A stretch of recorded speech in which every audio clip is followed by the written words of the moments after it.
Want to know how to start a new chat in shortwave.com, where you can just simply easily automate your emails? Well, no worries. In this video, I'm going to show you an easy step-by-step guide on how you can easily start a chat with a bot that can help you organize your mails and do much more. So let's get right into it. Now, first things first, just simply open up your shortwave.com website or the application. So we have also created some videos regarding Shortwave, which is available on our channel, so make sure to watch it.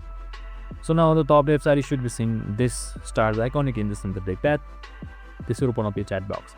And now in order to open up a new chat, just simply select this top left chat icon right here.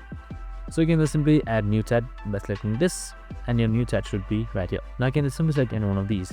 Just simply select organize my inbox, and it should organize just like this right here, and you should be good to go. And that's it. I hope this video helped. If it did, make sure to like, subscribe, and tune in with us for more of these videos. See you in the next one.